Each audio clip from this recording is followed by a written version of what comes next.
Hey folks, this is Sam Roberts. Hey, this is Kim Mitchell. This is Hannah Georges. This is Matt Me. This is Derry Graham from Honeymoon Suite, and you are listening to... And you're listening to The Hulk Caesar Show.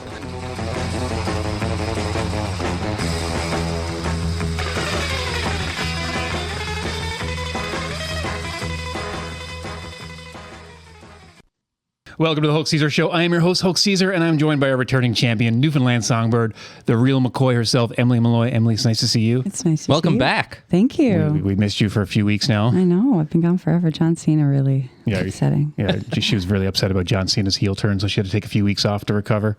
But she's better now. Feeling better. Now, of course, we have the Starlight Bandit. Dicky Strickland is here. Dicky, what's happening? How do you like that one? The new nickname? That's a pretty good one. Yeah, that's pretty good, right? Yeah. Starlight. Also, I apologize if I smell like a bunch of cheeseburgers. There is an explanation. Well, what is it? I ate a bunch of cheeseburgers. That makes sense. That makes sense.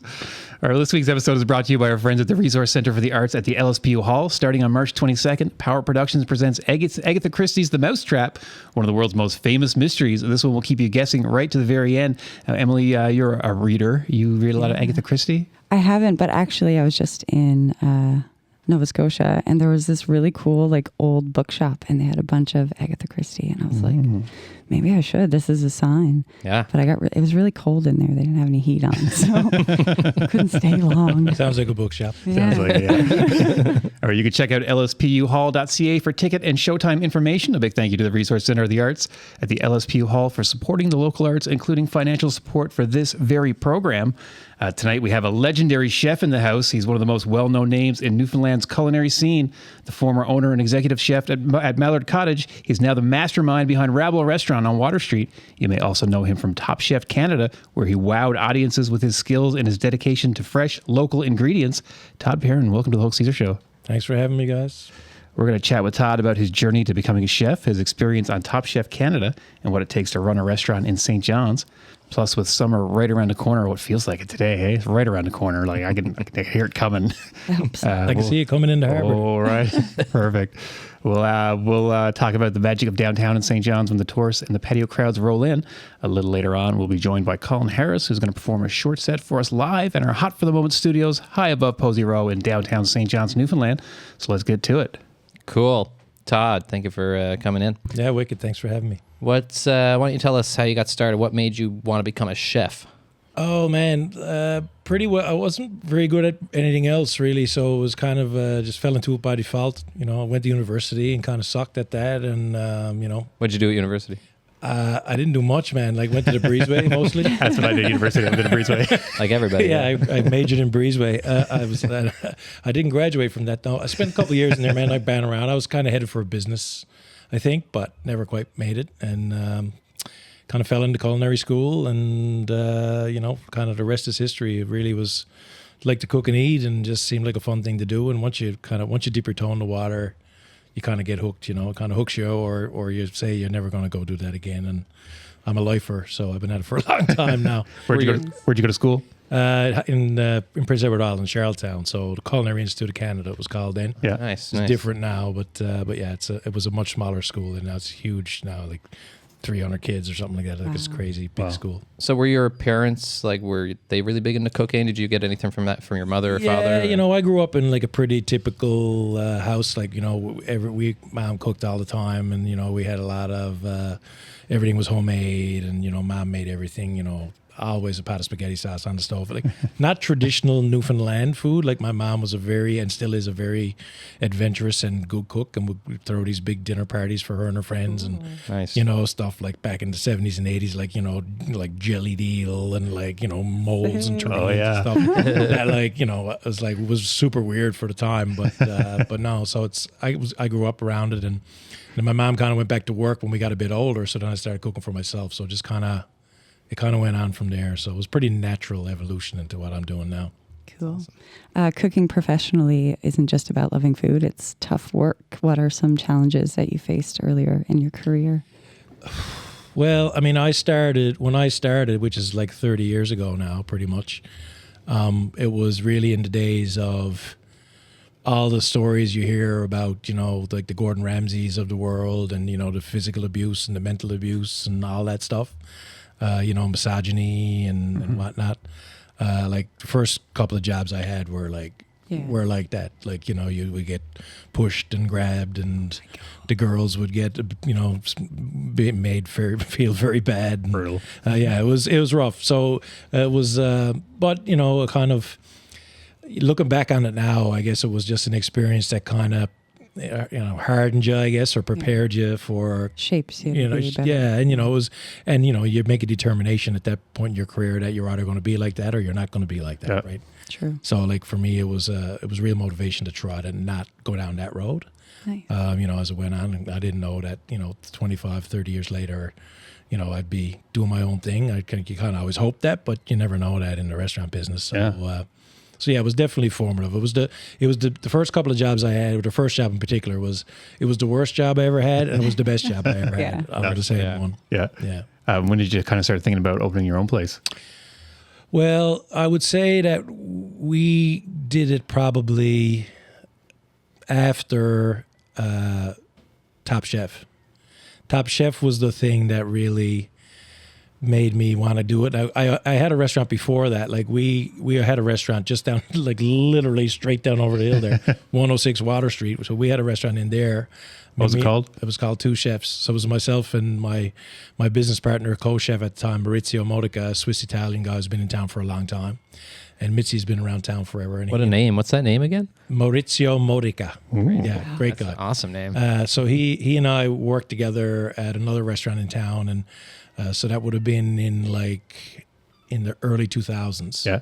And so we left that restaurant kind of around the same time, and we kind of got our heads together and decided that we opened a restaurant. So we did it. We ran it for a couple of years. Ran into some issues with the building and stuff like that. So You ran into some issues with the building downtown here? I know. That's strange. Shocker. That's so weird. Hard to believe. But so anyway, we closed it up, and at that time I had my daughter was quite young, and she was 2 years old, I think, at that time, and so I'd spent basically a year not seeing her. And of course. My wife and her mom would bring her by the back door, and I'd give her a kiss and go back to work. Yeah. So it was a moment. It was a family moment for us where my wife was like, she's like, you can't do this. So I kind of stopped working in restaurants for a little bit, and we ran a B&B and did a few things. Anyways, Top Chef came along. All right. Well, when we come back from the break, we're going to talk a little bit about Top Chef. Yeah. First, here's a friend of the show and one of my favorite local performers. Here's a video for her track Highway Dreamer. It's Jenina MacGillivray on the Hulk Caesar Show. 1, 2, 3, 4.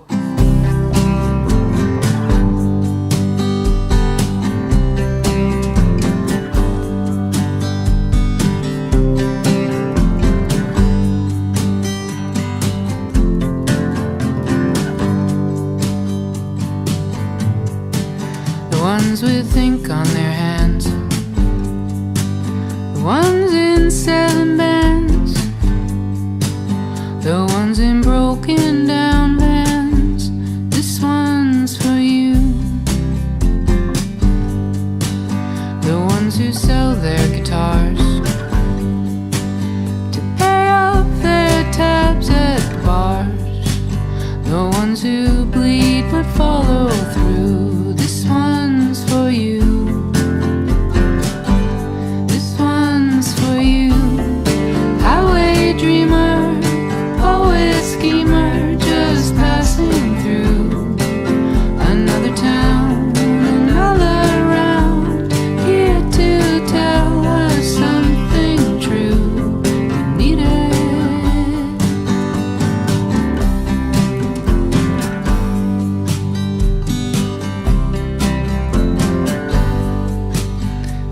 Who do it anyway, even though it doesn't pay. The ones alone in their rooms. This one's for you. The ones who no one hears till they're gone for 20 years, preserving time.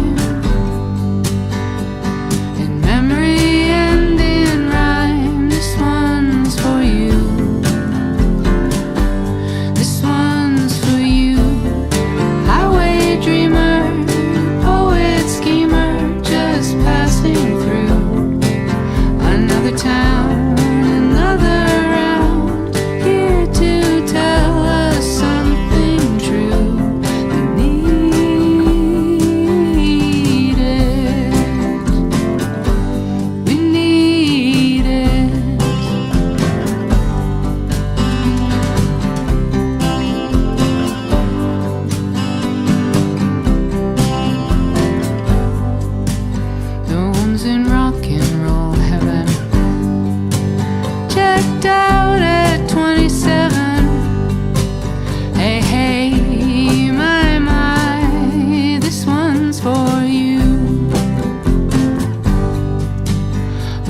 who are around.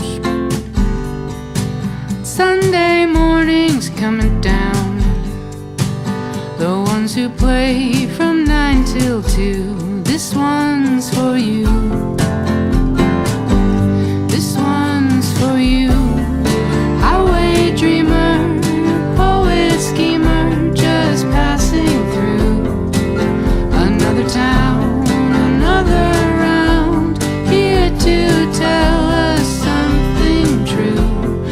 We need it. We need it.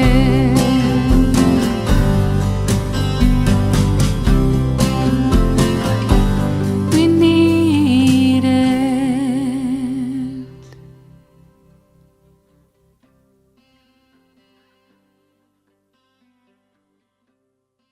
This is the Hulk Caesar Show, brought to you by the Resource Center for the Arts at the LSPU Hall. Check out www.lspuhall.ca for upcoming show information. Todd, as a contestant on Top Chef Canada, you found yourself in a high-pressure environment with some of the best chefs in the country. What was the most intense moment for you? I don't want to sound like kind of too cool for school. I found it easy. Like it was just only in the sense that I went to have fun. Yeah. All right. And like I was a bit older than everybody, and a lot of most of the kids that were there quit their jobs to go do it, right? Oh, wow. And we were like the first season of Top Chef Canada, so no one kind of knew what it was, and a lot of people thought that it was going to be like it was going to make their career, and it did for some people, well, me included. But yeah, like I just went. I knew a bunch of people in TV and film and stuff. You're comfortable. And had been around some of that stuff. So making the TV part of it, I kind of got that we're here to make a TV show. Right. So I had no expectation. I just didn't want to lose on the first episode. Yeah. After that, I was good. So I was pretty. It's hard. Don't get me wrong. It's really hard, but I didn't feel any pressure. Nice. How did you get on it? Like, was there tryouts and? Yeah, full on like the usual, right? Like send in your video and fill out a questionnaire and all that kind of stuff. And at the time, like I felt pretty confident because being from Newfoundland is a huge advantage when it comes to those shows. Yeah, I rode that a lot when I lived in Vancouver. Yeah, so if you're from Newfoundland and there's maybe no other people who are applying from Newfoundland, you got a pretty good shot of getting out there. So I kind of rode that wave and was lucky that they picked me. So. I worked on a reality show, and so What one? The Amazing Race. Oh yeah. Canada, and so I know that like a lot of it is kind of scripted, but a lot of it can be very unpredictable. Like, was there anything any surprises or unexpected happenings? Nothing too crazy. Like, but I would say it was like true reality. Like there was like start the clock and here's what you got to do, go. Like it was pretty intense like that. There wasn't a lot of direction or, I guess as having been doing it, all gets produced later, Yeah. right? Yeah, They did yeah. all through the editing and whatnot. But That's like this show with our new green screen. It's so what you're seeing back there might not actually be happening. So just so you know, folks. yeah, so yeah, it was harder than I thought it would be, but it was about what I expected. Like it was super cool. Like the team that made that show, and I still keep in touch with some of them. They're super great bunch of people, great. right? So it's good. Yeah. Is there is each episode a day pretty much? 2 days. 2 days. Yeah, Got it. 2 days to shoot an episode. Kind of first day you do quick fires and then interviews and stuff, and then like the prep for the final episode. And then the second day is like the the elimination episode, so cooking and then all the stew room and all that stuff, and then the eliminations and all that shit. And then kind of like all the interviews that you see like during the show, is that kind of stuff happens in the morning, or is a lot of that stuff from after you're gone? You kind of do a lot of that. They do it or? all over, man. Like they come pull you out like in between and Yeah. stuff, and you do things, and then they'll say like this has already happened, so make sure you talk about it that way, or this hasn't happened yet, so make sure you talk about that. So yeah, but it's cool. It's fun to be a part of for sure. That's the kind of stuff I was wondering about actually, because I watch the Food Network basically all day. Right. So I watch all those shows all the time. Yeah, me too. And you can kind of see it sometimes when they're talking about stuff. You're like, somebody told them to say that. Yeah, well, they prompt you on some stuff, but it was wild, right? Like, I mean, I just watched the last season of Top Chef Canada, which I haven't watched a season since probably number 2 or 3. And like the season that we were on was the first one, so we were like the guinea pigs. So the prizes all sucked, all that kind of stuff. They get like, more funding in the later seasons. Yeah. I mean, it's like every episode is like a $5,000 quick fire, and it's all this stuff. Like I think most of our challenges didn't have a prize. I'd stop watching. Like one of them was a cookbook. $5,000. Yeah. Oh my God. Well, like one of the girls, Connie, won a prize. Her prize was to go to LA and cook for Dan Aykroyd. So your prize is go to work for the weekend. Wow. Amazing. Thanks a lot. Hopefully it's nice. That's amazing. Well, once you got home, how did things change for you here in Newfoundland after the show? I came home and, obviously we did all the stuff, watch parties with friends and all that kind of stuff. And, I didn't win the show, obviously, but I got pretty far. So it gained me some notoriety and stuff. And then it gave me the push to kind of, convince the people that were around me, my wife at the time and stuff, to kind of jump into Mallard Cottage and take that on and see if we couldn't make something of that. So it definitely, Mallard Cottage would have never happened if it hadn't been for me going on that TV show. There's no question about that. Yeah. That's cool.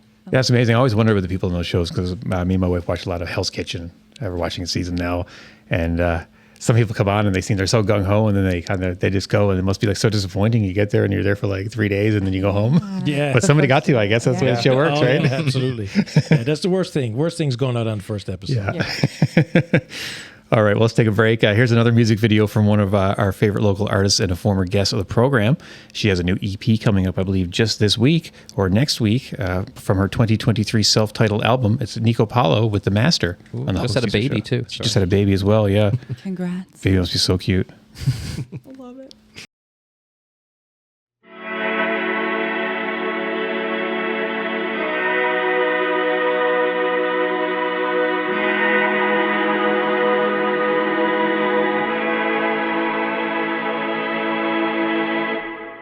This is it. I came a long way. The fire is out, but I can feel the flame. What tangles inside of me? The question remains. The question remains. The question remains. How come you never get mine? But your feelings outside. How come you never get angry? How come you never get sad? Oh, I believe I can master that. Oh, I believe I can.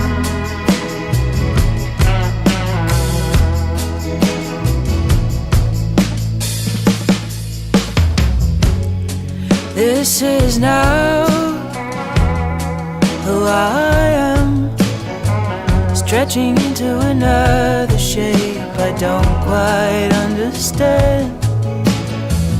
Looking up at the moon, they used to hold my fate.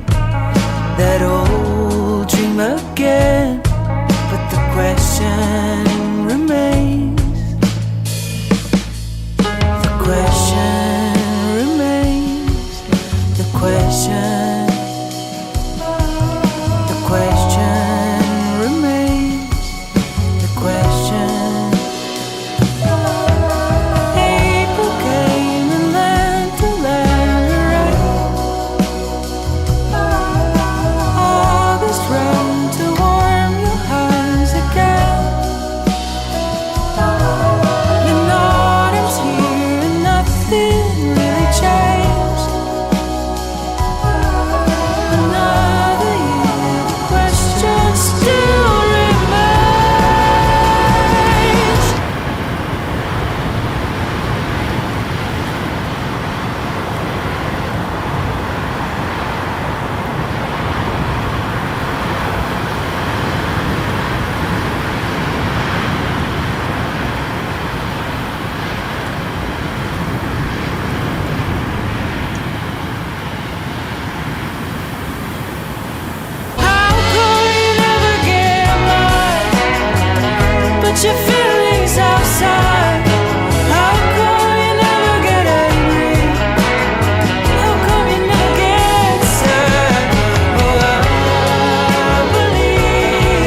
We are back on the Hulk Caesar show, presented to you by our friends at the Resource Center for the Arts in the LSPU Hall.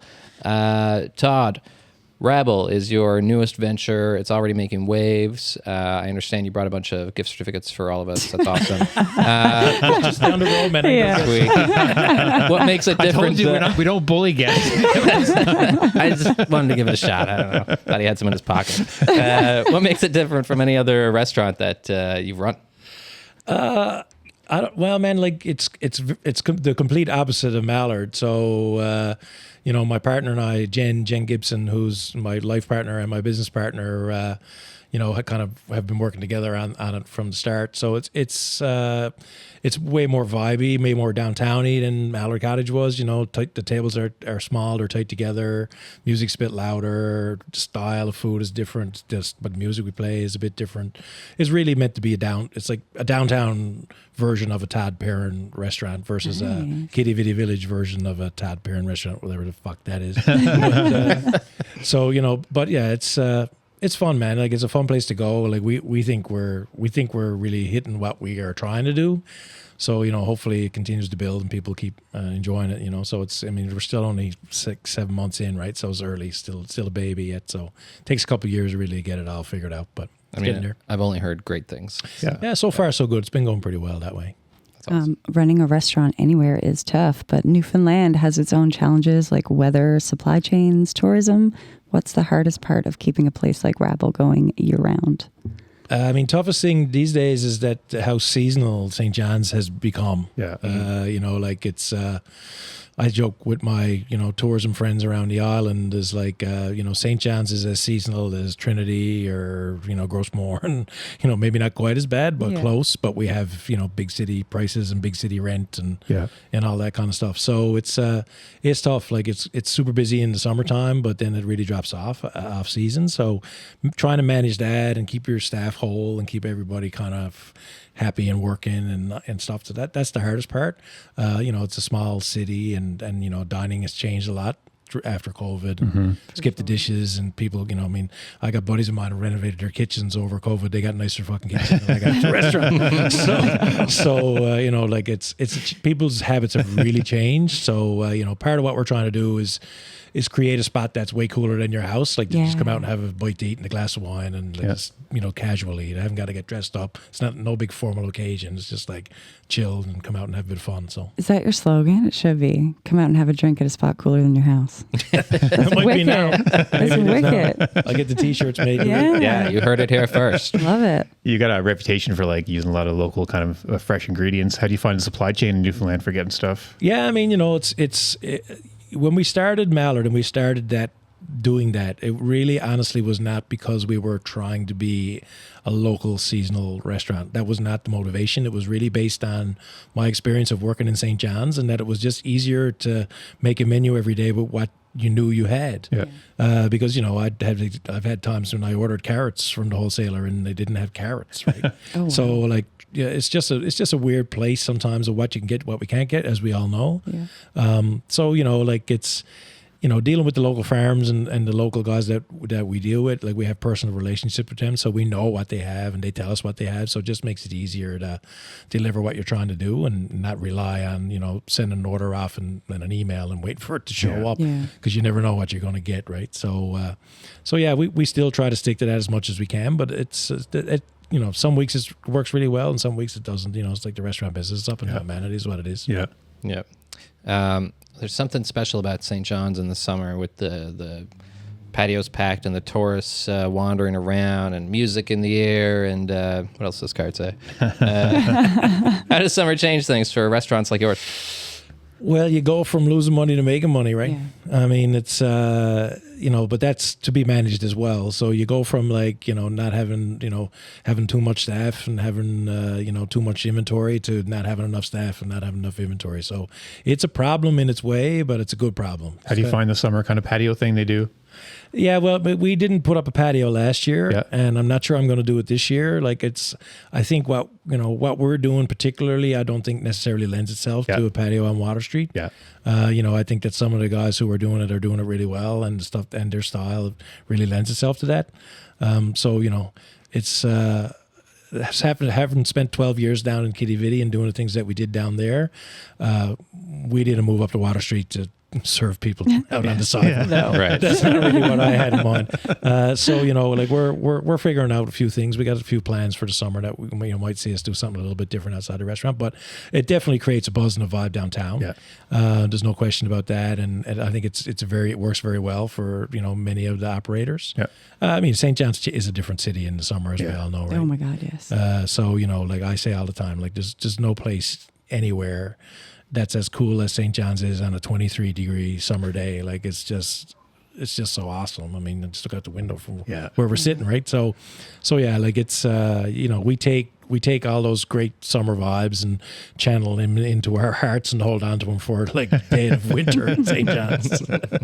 Hold it for a cold day. We do. Beyond the restaurant scene, what's your favorite way to enjoy a summer night in St. John's when you're off the clock?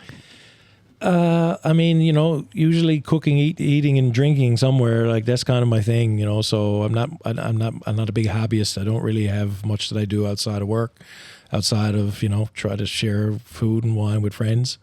So we're living in a real cool spot right now down on Kitty Vitty Lake that we were lucky enough to find. Nice. We got a great little outdoor area and a nice barbecue. And we spent the year that I left Mallard Cottage, I spent 6 months basically stood out on the deck barbecuing and opening bottles of wines for buddies as they came over. Nice. So Perfect. So yeah, that's kind of my vibe. Like I like that hosting gene is in me. Got it from your mom. Yeah, I did get it from my mom and my dad. What before we take a break, I got one question. If you can answer it, what is your favorite restaurant that you don't own in the city? It's a good question. I mean, right now, I would say it's probably Tear. Yeah. Chef Matt there is doing a great job. And, a guy who's not from here who's really embraced Newfoundland and Labrador food and Newfoundland and Labrador style, and treats it with a lot of respect. And they're pro crowd. They're professional operators. They do a great job. And and I like the room. I like the bar. It's a cool spot. So they're doing a great job. Everyone's Portage. There's Merchant Tavern.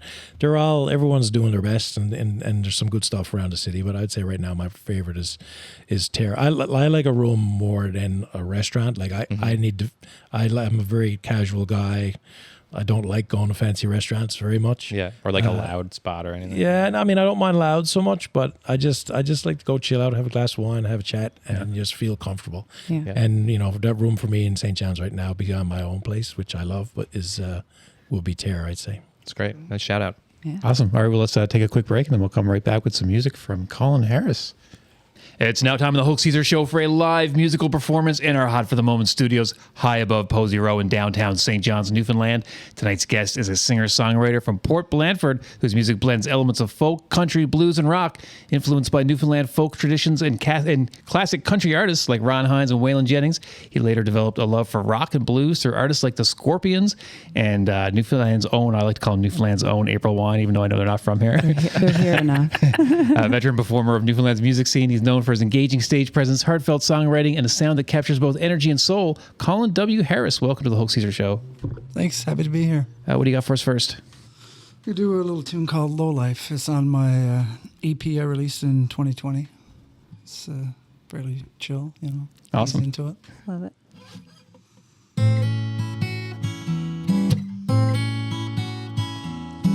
It's a low life here on the street, with nothing to hide but the signs of defeat. And I've lost all my sense of direction in this low life. It's a low life, keep looking down, greet each day with a sign of frown. I've lost all my sense of motivation in this low life. And if you are what you eat, then I'm nothing. If I'm bad, well, that's good, 'cause it's something. It's a bottle runs dry, hang my head and cry. I wonder how and why did I end up in this low life, this low life.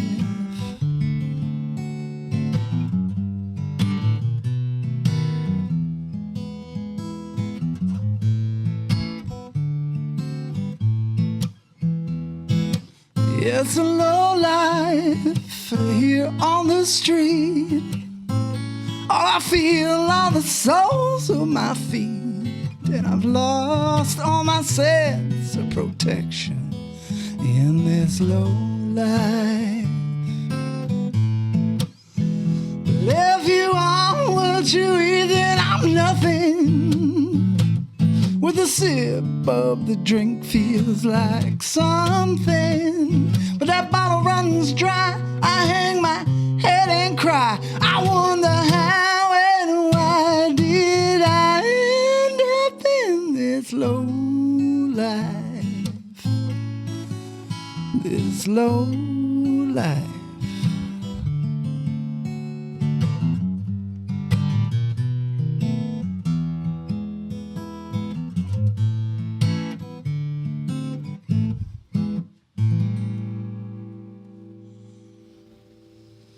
Wow, that was amazing. Holy shit. Unreal. So good. Amazing. Jesus. Thank you very much. Man, I gotta just quit. Thank you so That's much, what I was Colin. thinking. Fuck. That's you were thinking I should quit? No, I should quit. We're all thinking of Dicky. Colin, you grew up in Newfoundland, surrounded by Newfoundland music, country, stuff like that. What's your earliest, going like way super far back, your childhood? What's your earliest memory of music in your house? It's probably Dad playing Sonny's Dream. Oh yeah. Yeah. Like, did he play an instrument as Yeah, well? oh, yeah. Oh yeah, nice. Yeah, he there's a song on my EP that he wrote 90% of it. No way. I only wrote part of a verse just to get a songwriting credit. That's called Restless Wind. Cool. Beautiful. That's amazing. Yeah. What are you working on these days? Pardon? What are you working on these days? I've got enough for an album, Nice.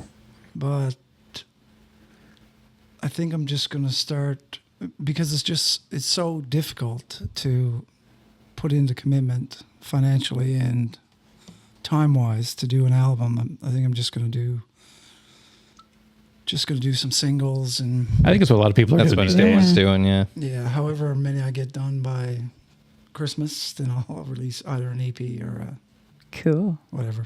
Awesome. Love it. All right, That's the plan. can you introduce your next song for us? Yeah, I'll do another one off the EP, just because I still have a lot of them, and it's Awesome. It's like Bernie said when she was here. She said she goes back to her bedroom and she sees all the boxes of books that she didn't sell. This one's called Together Through the Dark. It's my attempt at a happy song.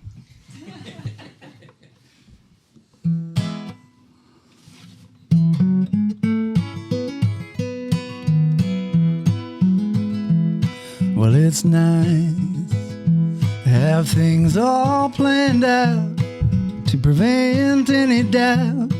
Take the scenic route and enjoy the ride. But sometimes things just won't make sense. Situations so intense make us wonder if we can survive. With an open mind and a loving heart, we'll find our way together through the dark. Yes, it's nice to feel the warm sun rays on those bright summer days. Be thankful just to simply spin a yarn. But sometimes on those cold winter nights, without the comfort of light, we'll burn a fire well into the dawn. With an open mind and a loving heart, we'll find our way together through the dark. Yeah, there's no right or wrong to how this should be. What What works for some may not for you and me. So let's promise ourselves this, and we'll seal it with a kiss. With an open mind and a loving heart, we'll find our way together through the dark.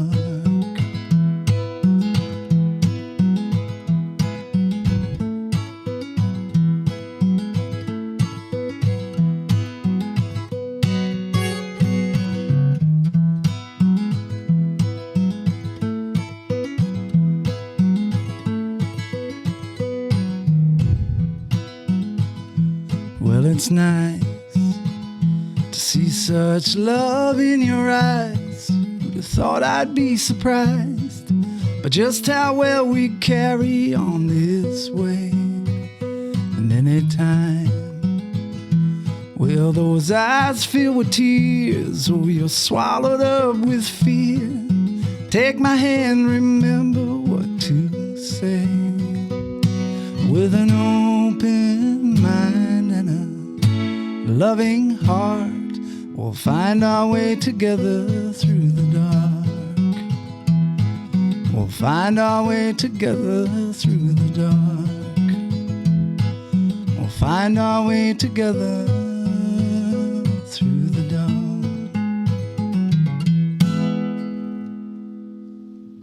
Nice. Gorgeous. So good. Man, Amazing. Amazing. flawless. All right. much. Now we're going to have Todd pick up the guitar, and I think Colin's going to cook a meal. For Welcome to Crossover. Caesar's Crossover. No plan. I got one or two of them. I figured. Everybody does. I mean, so Colin, your music blends blues and rock and country, folk. When you write a song, do you set out with a genre in mind, or does it just kind of come together the way it comes together and becomes what it becomes? Yeah, pretty much. Usually starts with some type of guitar action. Like I just really go off riffs. I'll just be fooling around. And, oh, there's a man named Dicky who looks so pretty. I like With that. his sunglasses and the beautiful hair. You know, that type. Amazing. That's going to be put on the soundboard. Yeah. When you go to introduce him, we'll just play that. Oh, that's so fun. It's beautiful. Now I've done stuff in the past where I've actually been inspired by, like I wrote one many years ago when they reintroduced wolves to the Yellowstone Park, and I just came up with something that's kind of like a Gordon Lightfoot-ish type thing, and I wrote a song called "Land of the Wolf." Cool. But most of the songs are heartache and despair. Yeah. Relatable.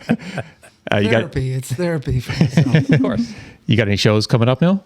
I've been doing every Wednesday and every Friday at the Republic Solo Acoustic. Nice. Sometimes my buddy Ron LaDrew, who was actually on the EP. It's my favorite LaDrew. He plays harmonica on Lowlife on the EP. Emily, I'm LaDrew. Are you? Right? Maybe that's why we That's can't my get the other mom's maiden name. LaDrews. Well, then you're not really. I thought your last name was Hulk. Just kidding. We're referring to the ultimate trio of LaDrew. Yeah. Right. What time do you go on down there? It's nice. It's 8 to 11. Nice. So it's a little past my bedtime, but Yeah. I can swing it. 11's not too bad. No, it's not too bad. And Sundays, I've been hosting a jam with Rob Pittman and Danny Smith. We've been hosting the Sunday Blues Jam down at Black Sheep. Oh, cool. Oh, great. It's a And great again, venue. it's 8 to 11. Cool. Yeah, it's nice. We Donnie came up with the name. We're called the Wonderful Jam Band. Oh, yeah. I saw that. That's awesome. Yeah. It's awesome. I saw that and thought it was a wonderful grand band, cover band. I think I saw that too. Yeah. Thought the same thing. yeah. I'm not that good. All right. Well, thanks to our sponsor, the Resource Center for the Arts at the LSPU Hall. We have time for one more song. Colin W. Harris, what will it be? I'm going to do, I think this is going to be the first single, providing everything goes well. Mm-hmm. We haven't really started recording. We started doing some demos on it. But We're a really lucky show, so once you come on here, your luck just goes through the roof. Don't worry. Yeah. I'm I counting was on it. counting. We're like Good Luck Chuck, but Yeah. for careers. This This one's called Ever Need a Friend. And I actually wrote this. This is pre-scamdemic, just in case anyone's wondering. It's not a COVID song. So yeah, here we go. It's called Ever Need a Friend.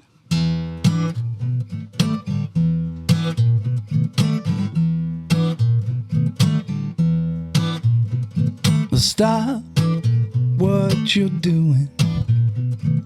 Give me the light from your hand. Stop. Give me the light from your hand. In case I ever need a friend. Well, stop. Take your time. Give me an hour or two. Stop. Give me an hour or two. In case I ever need a friend. In case the world takes a turn for the worse. In case I ever need a friend.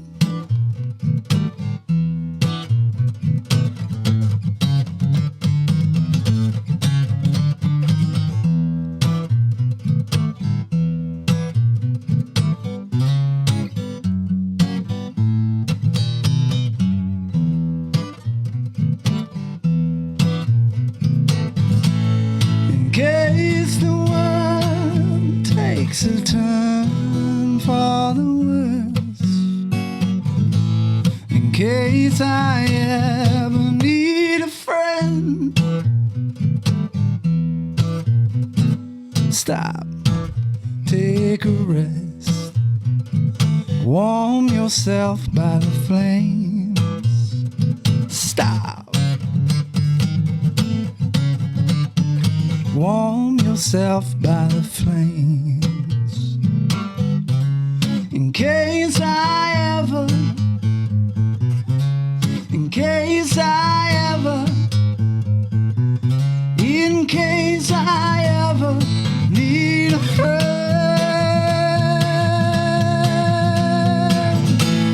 In case the world takes a turn for the worse. In case I ever need a friend. In case I ever need a friend.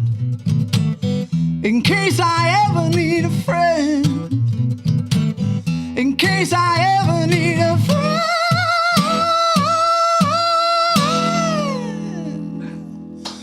Holy shit, man. Wow. That was fucking crazy. I'd be like, that's an excellent, nuts. That's an excellent song to That use for a is single. so That's for good. sure. That was super cool. Amazing. I love that, man. I'm glad you enjoyed it. Love it. Wow. Thanks a lot. Colin, thank you so much. Where can folks find you on the interwebs? I think it's ColinWHarrisMusic.com. And I'm on Instagram. Yeah. I'm on TikTok, but I hate it. Yeah. Same. I don't do the TikTok. That's for the young kids like Emily. I just like falling down rabbit holes, like conspiracy theories. Eddie Shearer already told me to stop watching weather-related ones. I heard you got some merch on your website as well. Is that right? I've got it. I think the link is on my music page on Facebook, Okay. which is Colin Harris, because I can't figure out how to change it to Colin W. Yeah. Harris. They're tough on that stuff. Yeah. That's why I've been Dicky Strangler forever. Stuck with that. All right. Is that why? That is why. You stick around and play a quick game with us? Yeah, sure. All right, Dickie? It's not the reason you're thinking. All right. Yes. Sorry. Totally blanked there. It's now time to play everyone's favorite game of questions. Caesar's casual conversations with tonight's guests, Todd Perrin and Colin W. Harris. All the remaining questions are in the commemorative E.T. the Extraterrestrial hat, as seen here on the screen. Choose one and answer it as much as you'd like, or ask to draw another. Here we go. Ooh, all right. We're running out of questions. You know, this hat was full at one point. It was. I thought you refilled it every time. No, the questions all end up on the ground. I clean them up before you get here. Here you go, Todd. Oh, that was like an actual game. Wow. What are your 3 favorite movies? Ooh. I would say Untouchables. Ooh, I love Untouchables. One of my favorite movies. Untouchables is a good one. I like The Guard. Brendan Gleeson. Ooh, The Guard. interesting. Great film. Yeah. And probably I'm going to say Usual Suspects. Yeah. Oh yeah. Good movie. You know, I'm not much of a movie guy, but Yeah. The Guard that's a good pick. The Guard's a great movie. Yeah. How about you, Colin? You got any favorite movies? Snatch is probably Oh, I love Snatch. I watch it all the time. You like Dags? Yeah. Yeah, I like dogs. I like caravans more. Yeah, I like dogs. Oh, that's pretty good. Hey, before we move any further, I heard you got a great Bubbles impression. Oh. Well, I only had one fucking beer. So. Jesus Christ. How good can it be? So good. Amazing. I love it. Emily, It's my time. Oh, God. I was looking, but I didn't see it. that's so good. I need to get you some glasses so you could do the real thing. I thought you had a pair. Wasn't that a part of the thing? Yeah, I had the weakest prescription possible. My glasses and And then you couldn't do it anymore. Yeah. Pancakes or waffles? Wasn't We this already had that one. already? Yeah, we already had that question. Oh, yeah. Like, someone put it back in the hat. They're the same fucking thing. It's made from the same ingredients. It's a tool different. That's true. Great answer. See, now we'll never put that one back in. You fucking kidding me? Cats or dogs? Oh, well, what is it? Well, I have 3 cats. Mm-hmm. So, What are your cats' names? so we have Cat Stevens, Mm-hmm. and then we have Hobbs, Mhm. which was Jay's cat because he's obsessed with Calvin and Hobbes. Mm-hmm. And then we got Mr. Smudge Mhm. last year. How old are they? So Steve and Hobbs are 2.5, and then Smudge is 1.5 years. Oh yeah. Todd, any pets? Pretty young. Yeah, we're a cat house these Yeah. days. Yeah. Yeah. Dogs for years, but cats suit my lifestyle now because Yeah. they don't really need me very much. Yeah, you're pretty independent. Yeah. Yeah. Colin? I'm allergic to everything, Finn. even goldfish. All right. I'll bring you over. Question. I know. I feel like we had a lot of deep ones in there. Did we take those out? Who's your favorite band or musician? Oh, that was a good one. Yeah, that's a tough one. I mean, I pretty much grew up with Tragically Hip, Yeah. Nice. so, you know, I think I'd probably have to go with them as being the most inspirational. Yeah.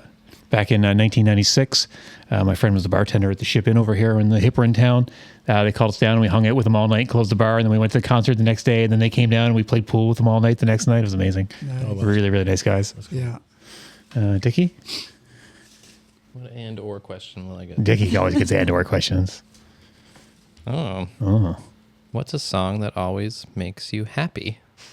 Don't worry, be happy. I like the Coconut by Harry Nilsson. Mm-hmm. That one. And you know, I love that Pharrell song, the one Happy. Really? Oh, yeah. Yeah. Oh my Yeah. God, that song makes me so angry. But it's supposed to make you happy. No, I think it does the you're op- doing it wrong, I It think. does the opposite. I like that Billy Joel song, You're Only Human. Ooh, Oh, ooh. yeah, It's a pretty yeah. happy song. Todd? I don't know, man. I love music. I listen to shit tons of music and all different kinds, but like, it may not be may not make sense, but like, it might be Blue Eyes Crying in the Rain. Oh, yeah. Yeah. Nice. It's not like the world's happiest song, but I don't know. It's just so fucking good. That Yeah. It's like, Yeah. I love that one. Yeah, Willie Nelson's, right? It's Willie Nelson version? Or? I'm big Willie. Yeah. Big Willie guy. Yeah. Cool. Nice. I Awesome. met Willie.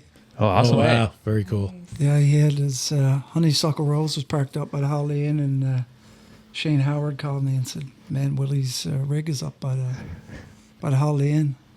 So I threw not this guitar. I got my dad's 1973 Martin D35. Nice. I threw it in the truck and went up.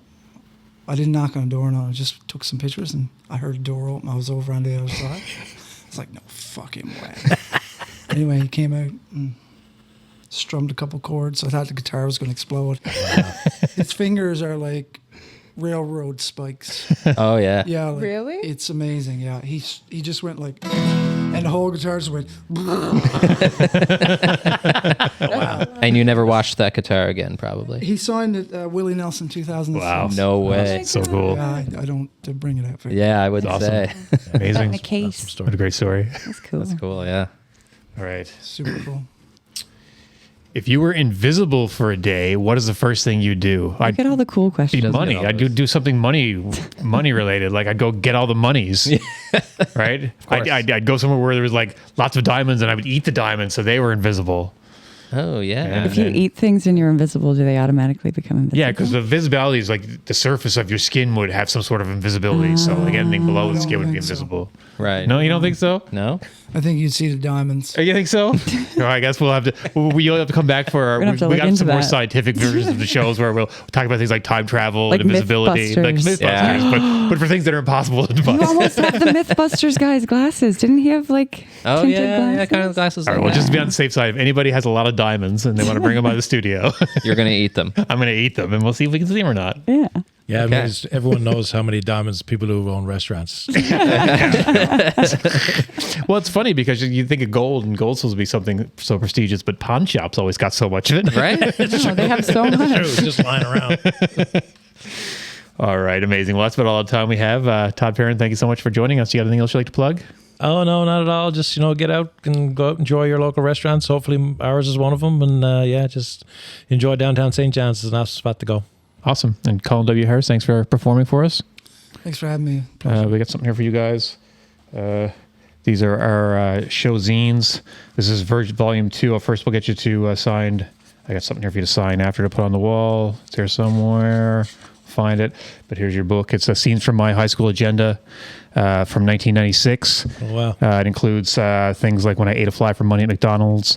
When my grad pictures are in there, I believe. There's all sorts of things in there. It's a real trip down memory lane. We'll get you to sign that after. And we're just going to show this real quick. My wife and myself will be at the Hold Fast Zine Festival this Saturday from 10 until 6. I'll be there till about 4, but my wife will be there the whole time. She has an amazing, I should have brought one, an amazing cat zine she made, drawings of cats she did, 16 cat drawings. They're unbelievable. She's made her little zine. The zine that I will be selling is this one.